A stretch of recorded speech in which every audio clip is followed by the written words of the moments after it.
everyone, welcome back to my channel, and today I'm going to be doing a very late 23 books I want to read in 2023.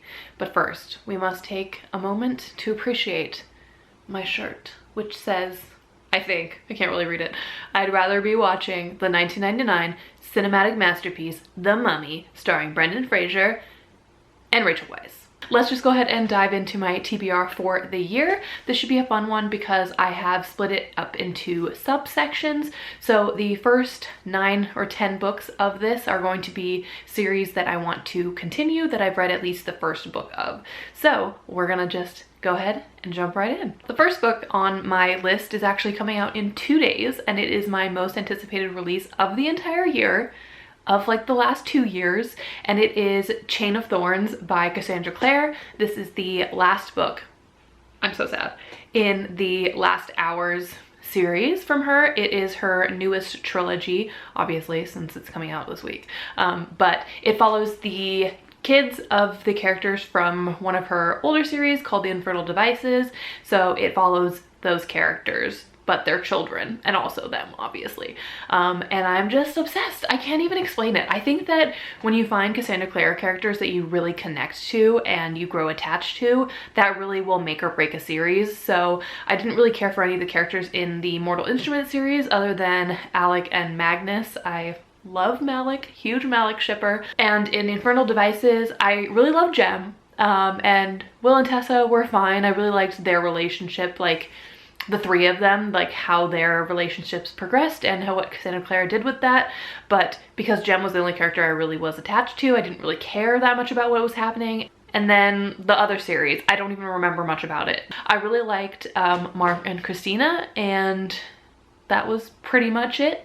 Yeah, there was another character, I totally forgot his name. But like, I could give or take that one because Emma and Julian, I don't care about them, even slightly. So I really didn't care much for that series, but everyone in the Last Hours I care about. I care about all of them.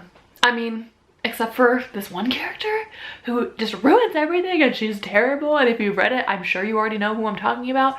But yeah, don't like her, but maybe she'll be redeemed. I don't know. But yeah, so since this is the third book in the series, I can't really tell you what it's about, but just know that I am so excited, and I just need to live until Tuesday so that I can read this book. The next book is on my list, not because I really want to read it, but because I want to read books later on in the series or a companion series, and it is Thrive by Christina and Becca Ritchie. This is the fourth book in the Addicted series. I'm not super into the series, but I love the companion series, which follows the sisters of the main character from the Addicted series. But the Addicted series follows Lily and Lo. Lily is a sex addict and Lo is an alcoholic, and they have been pretend dating for the last few years so that their parents don't find out about their addictions. I know a lot of people love Lily and Lo. I find them extremely boring. They don't have any personality. Their only personality trait is that they have addictions, which I know that's like, when you're an addict, that's pretty much a lot of what you think about all the time. But as a reader, it's not something that I'm very interested in reading about. I find them boring. I don't like them that much. I don't hate them, but I'm not super looking forward to reading this one, but I want to read the Calloway sisters books. So I feel like I can't just skip, you know? I gotta read all of them. So not looking forward to that one as much, but I have to read it to read other books in the series. So I guess technically the other book that I want to read is like Fuel the Fire, which is Connor and Rose's book. Like, that's actually what should be on this TBR, but I can't read that until I read this. So, you know, okay, moving on. Next up is The Inadequate Heir, which is the third book in the Bridge Kingdom world series, kind of. I think the way that it's being described is there's like duologies, so I think it's going to be like 3 duologies, but they all make up the same series. So in the first Bridge Kingdom book, there is a girl who gets married to someone from a rival kingdom, and she is supposed to kind of kill him, you know, bring down this country, and obviously they have feelings and they fall in love. But The Inadequate Heir is the start of the second duology, and so it doesn't follow the same character. I think it follows the main girl's brother? Is that right? I don't remember. But it's been a while since I read the synopsis, but I think that I'm gonna enjoy this one even more. I did like the characters from the first duology, but just looking at the info for the next book, I think I'm more excited about that one. So this one's also just going to be like an enemies to lovers. I think the girl's trying to get revenge and kill the guy. So similar plots, but I just think I'm gonna like this one more. I can't really explain it very well, but I just feel like I'm gonna love it. And next I want to read Glow, which is the 4th book in the Plated Prisoner series by Raven Kennedy. And this is the penultimate book. The 5th one and final one comes out, I think, in June, so later this year. So I definitely want to read this one, probably a little bit later into the year, like in April or so. I'm trying to put it off so I don't forget anything that happens before the final book. But the Plated Prisoner series follows Oren, who is completely gilded in gold. She's like basically completely gold, at least as far as you can see, like on her skin, and she is King Midas's favored, so he really keeps her close to him, doesn't let anyone touch her, keeps her in a cage, and it's really her trying to break out of this position that she's in. And she meets people from competing kingdoms, and there's a romance, and it's just a fun, good, fun, smutty, fun time. So not much else to say about it. I'm just very excited. And next up we have the Shadow Cabinet, which is the sequel to Her Majesty's Royal Coven by Juno Dawson. So the first book in this series I read a couple months ago and I really liked it, so I'm super excited to continue. And it follows a group of women who were previously in Her Majesty's Royal Coven, and they find out about a prophecy that's basically bringing upon the end of days, and it's supposed to be in the form of this young child. And so one of the women takes him under her wing and is like, we don't know he's gonna be evil. And then there's like a whole thing with the people who are still part of Her Majesty's Royal Coven trying to take them down and like to kill the kid. And it was just really good, and it ended on such a cliffhanger, and I'm nervous about the next one. I think it's gonna really annoy me, but like just because of the things that happen, not because I think like the writing's not gonna be good or anything like that, but I just need the sequel like yesterday. It really bugs me that I can't read it right now. That's why I like to read book series when they're like done, or you know, at least a couple books in, because I've been burned before and I've been burned now by that book. So I don't know exactly what's gonna happen in the second book, but I can't wait for it. The first book was like a 4-ish stars. The first part was kind of boring. It took me a while to get into it, but by the end I was completely sucked in, and it left me so pumped for the next one. The next one is kind of funny because it is actually the first book in a series, but I have read other books in this series, well, one other book in this series, and it is Only When It's Us by Chloe Leese, who is the author of the Bergman Brothers series. I have read Always Only You, which was so good. This is like a 4.5/5-star book for me. Obsessed. I just thought that I was gonna like this one the most because of the characters and like their dynamics and stuff, that I skipped the first book. So I just skipped the first one, and so now I need to go back and read it. It's a romance book series that follows the Bergman brothers, so each brother gets their own book. I don't know too much about the first one going into it, but I kind of want to go in not knowing too much, so sorry, I'm not gonna share the synopsis here, but I really want to read the rest of the series, so I'm excited to get to that one. I'm gonna say I'm excited about everything, but I am very excited. I think it's gonna be the like contemporary romance series that I really get into after I finish the Addicted Calloway books. Next is the second book to the Kind Worth Killing by Peter Swanson world duology. I don't really know. This one, I also don't know much about it. It is a thriller, so that's why I don't really want to know much going into it, but I'm assuming it follows some of the characters from the first book, which is, like I mentioned, The Kind Worth Killing, which I think is one of the best thrillers that I've ever read. I listen to all my thrillers as audiobooks because I feel like they really like suck you into the world. But the first book, The Kind Worth Killing, follows two people who meet in an airport, and the guy's talking about how he hates his life and his wife, and he wants to murder her, and this woman that he's talking to at the bar is like, okay, let's murder her. And oh, it's so good. I wouldn't say the plot twists are like completely plot twisty. I don't know how to explain it. Like you read it and you're like, oh, okay, saw that coming.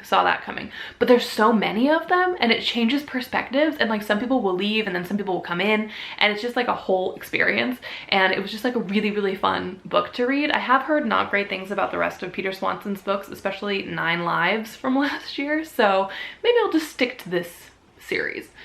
or duology. I don't know if there's gonna be more than 2 books. I feel like it's hard to do a thriller series, but I'm not sure. Assassin's Quest by Robin Hobb. This is the 2nd book in the Farseer trilogy, which follows Fitz, who is a bastard son of the king, and so he lives with a stable master called Burrich, I think is how you pronounce it. And in the 1st book, he ends up being adopted back into the royal family and is supposed to become a royal assassin. So it follows him in that book going through that process as like a younger child. And I don't know where it's gonna go from there, honestly. I didn't love the 1st book. I did think it was a bit tedious and boring. And when I read fantasy books, I need there to be a good amount of plot, which I've heard I'm not gonna get with these, but I hope that I'm gonna be so like in love with the characters that I'm not even gonna care that there's no plot, because I love the characters. And the final book continuing a series is For You and Only You, which is the 4th book in the You series, which follows Joe Goldberg. I'm sure we've all heard about it at this point, where it's written partially in 2nd person, and Joe Goldberg, he is a psychopath who stalks women and gets obsessed with them. And I don't know how we're gonna keep going. How is this guy not caught yet? How is he not caught yet? You know, the 3rd one wasn't that great. They did have like a really great plot twist at the end that I was completely bamboozled by, completely shocked, flummoxed. That's a word, right? And so it kind of made me like the book more than I thought I was going to. And so I will read any book that comes out in this series, and that's just a fact. So can't wait. I'm sure it won't be fantastic, but it'll be fun, I bet. So yeah, and I also love You, the TV show, which I'm really excited is coming back. I can't wait to watch that. Okay, and so the next section of this is going to be book series that I want to start this year. There aren't as many of these because I am really trying to get down on all the series that I'm already in the middle of, you know, rather than starting a bunch of new series, but there are some that I'm still really excited about. So I'm not gonna go into too much detail about what these books are about because I do wanna go in not knowing too much about them, but the first one is The First Binding by R.R. Beardy. Huge book. This is the year I'm not as scared of big books, okay? I'm saying it now, saying it here. Big books are our friends. We like big books here. At least we're gonna try. So yeah, let me read a bit of the inner flap here. It follows our main character Ari, and it says, I buried the village of Amper under a mountain of ice and snow. Then I killed their god. I've stolen old magics and been cursed for it. I started a war with those who walked before mankind and lost the princess I loved and wanted to save. I've called lightning and bound fire. I'm a legend and I am a monster. My name is Ari, and this is the story of how I let loose the first evil. Oh, that sounds so good. Yeah, it looks good, but I'm scared. I'm scared. Next up is The Serpent of the Wings and Night, which is actually already on my February TBR. So if you watched my February TBR video, it will have been on there. But this follows our main character, who is the adopted daughter of a vampire king, and she has to enter this tournament, and then she becomes allies with like a hot, sexy vampire. And that's all I know, and I'm really excited because love vampires and I love tournaments. Like anything with a tournament in it, I'm so there for. So that's all for that one. And I've literally heard nothing but glowing reviews for this book. So if it's not a 5-star, I'm just gonna stop reading forever because this is like exactly my bread and butter. I need to love it. If I don't love it, it would be so sad. And the 3rd and final book in series I want to start is A Time of Dread by John Gwynne. This follows the events of the Faithful and the Fallen series, which is my new all-time favorite fantasy series. There are 4 books in that series, and this takes place, I think it's 200 or 100, some hundred years after the events of that book. And if the writing and the characters are anything like the books in The Faithful and the Fallen, I'm gonna be absolutely in love with this trilogy, and I really want to be able to binge this trilogy within like 1 month. So I think I have enough books on my February TBR, but maybe I'll get to it in March or so. Okay, next up on my list I have 2 classics. I actually have like 50 plus unread classics that I do want to get to, most of them this year, but I have just picked 2 for this list. So the first is The Lord of the Flies by William Golding. I think this follows a group of boys who get stuck on an island, and it's basically like the Hunger Games where they have to like kill each other to survive, essentially. And I feel like that sounds good, you know? It's even blurred by Suzanne Collins, who wrote The Hunger Games. So I'm looking forward to it.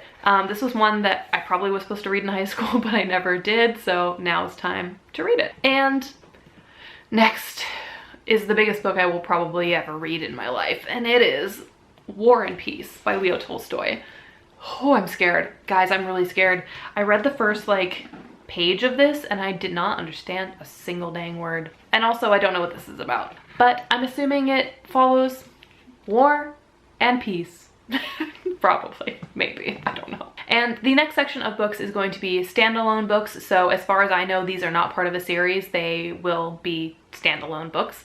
But I also thought The Kind Worth Killing was going to be a standalone, but now it has a sequel, so we'll see. But for now, I think that they are only standalones. So let's get into it. Next, we have The Stationery Shop by Marjan Kamali, and this is a historical fiction. And this follows two characters who meet and fall in love, and then on the eve of their wedding, a terrible event happens in their country, in their city, and they end up losing each other. And so it's gonna be so sad. And I've literally also heard nothing but good things about this book, and I'm just in the mood to cry. Next, we have Leave the World Behind by Rumaan Alam. And the reason that I want to read this one is because there's a movie coming out at the end of the year, and it has Ethan Hawke and Mahershala Ali, two of my all-time favorite actors, and it just sounds really good. And it's a thriller that follows two couples. There's a white couple who end up renting a house for the week, and then a black couple ends up coming to the house and saying that it's their house and that there's like a blackout or something happening in the city, and the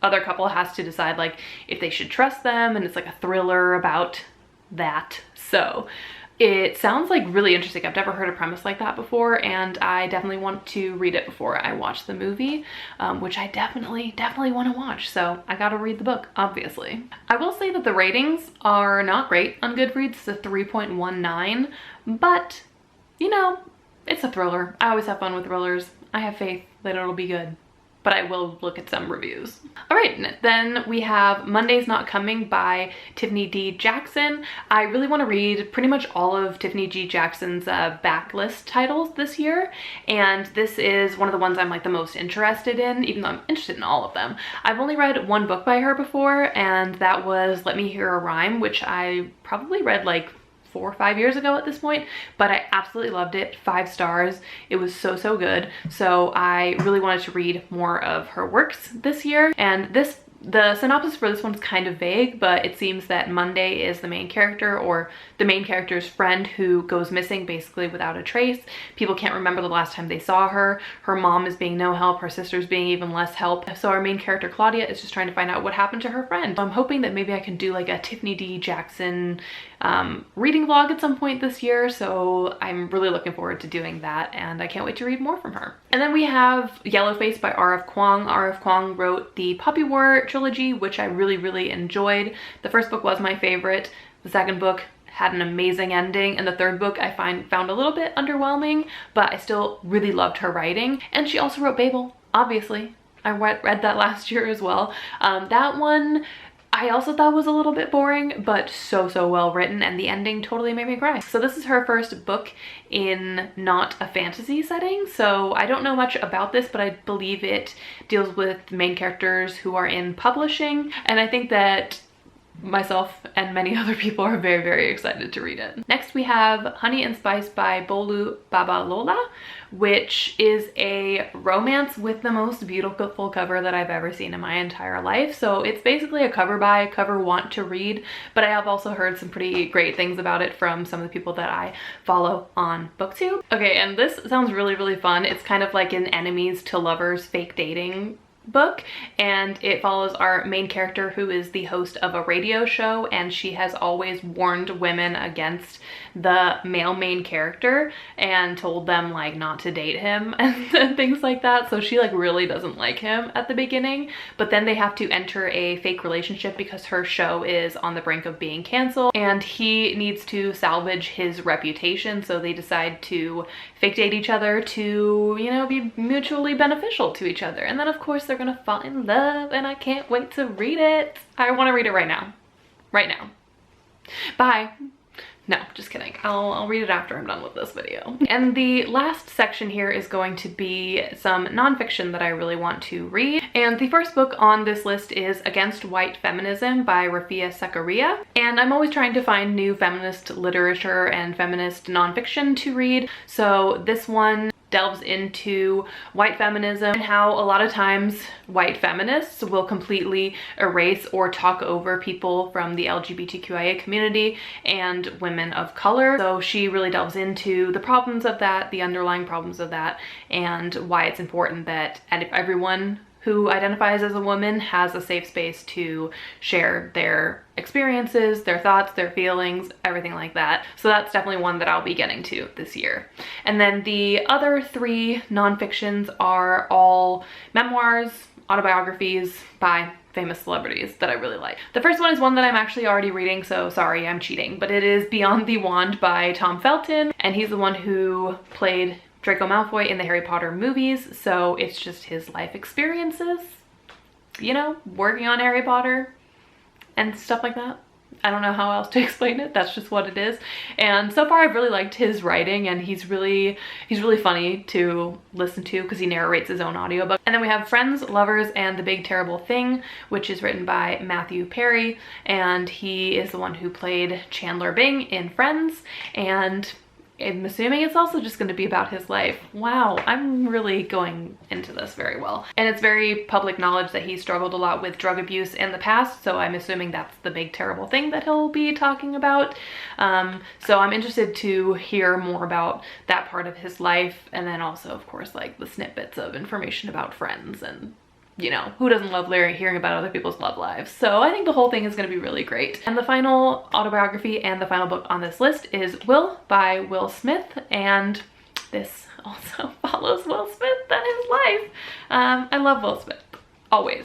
And since he narrates, I think he has such a great speaking voice, so I'm really looking forward to listening to his audiobook. But yeah, I love Will Smith, and I really am looking forward to listening to his book. I'm so sorry, this really ended terribly because I don't know how to explain autobiographies. They are just autobiographies about people's lives. So those are the top 23 books that I really want to read in 2023, and I'm hoping that I will be able to come back to this video at the end of the year or the beginning of next year and see if I've actually accomplished all of them. I did make a list for last year. I didn't film a video, obviously, but I read most of the books on that list. I'm not gonna lie. So I'm hoping that I will do the same this year because it would be embarrassing if I didn't read like any of them. So I hope that you guys enjoyed. So please let me know down below what books you guys are planning on prioritizing this year, and I will see you guys in my next video. Bye!